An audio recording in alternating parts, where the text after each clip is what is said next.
Hi, ഇന്ന് നമുക്ക് paper rose ബൊക്കേറ്റിൻ്റെ detailed video കണ്ടാലോ? അതിനായിട്ട് ആദ്യം നമ്മൾ ചെയ്യേണ്ടത് ഒരു A4 സൈസിലെ കളർ പേപ്പർ എടുക്കണം. അതിനെ റൗണ്ട് ഷേപ്പിൽ കട്ട് ചെയ്തെടുക്കണം. നമുക്ക് ഇഷ്ടമുള്ള കളർ വെച്ച് ചെയ്യാം. ആ കട്ട് ചെയ്തതിന് ഇതാ ഇങ്ങനെ മുറിച്ച് വെച്ചിരിക്കണം. റൗണ്ടിൽ ഇങ്ങനെ കട്ട് ചെയ്ത് വെച്ചിരിക്കണം.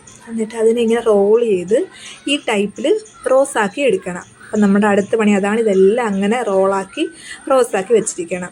എന്നിട്ട് അടുത്തത് ഒരു പേപ്പർ, ന്യൂസ് പേപ്പറോ എന്തെങ്കിലും വേസ്റ്റ് പേപ്പർ എടുത്തിട്ട് ഇങ്ങനെ ചുരുട്ടി ഒരു ബോൾ പോലാക്കി ഒരു സ്റ്റാൻഡ് ക്രിയേറ്റ് ചെയ്തിട്ട് അതിനകത്ത് ഇത് ഫിക്സ് ചെയ്ത് വെക്കണം. പിന്നെ നമ്മൾ കുറച്ചും കൂടെ ഭംഗിക്ക് വേണ്ടിയിട്ട് നമ്മൾ എന്ത് കളറ് പൂവാണോ ഉദ്ദേശിക്കുന്നത് ആ പേപ്പർ വെച്ച് തന്നെ ഇതൊന്ന് കവർ ചെയ്യണം. ഇനി ഒന്നുമില്ല, ഇനി ഇതൊന്ന് ജസ്റ്റ് ഗ്ലൂ തേച്ച് ഈ പൂവെല്ലാം ഒന്ന് അറേഞ്ച് ചെയ്ത് കൊടുക്കുക. നല്ല ഭംഗിക്ക് ഇതെല്ലാം ഒന്ന് അറേഞ്ച് ചെയ്ത് കൊടുക്കുക. അത്രയും പരിപാടിയേ ഉള്ളൂ. ഇത് കഴിഞ്ഞിട്ട് പിന്നെ നമ്മൾ പേപ്പർ വെച്ച് റാപ്പ് ചെയ്തെടുക്കുകയാണ് ചെയ്യുന്നത്. ഞാനിപ്പോൾ ഇവിടെ റാപ്പിംഗ് പേപ്പർ തന്നെയാണ് ഉപയോഗിച്ചിരിക്കുന്നത്. നിങ്ങൾക്ക് ഈ പൂ ഉണ്ടാക്കാൻ ഉപയോഗിച്ച പേപ്പറിൻ്റെ തന്നെ മറ്റേതെങ്കിലും കളറിലുള്ള ഷെയ്ഡ് ഉപയോഗിച്ച് നിങ്ങൾക്ക് റാപ്പ് ചെയ്യാം.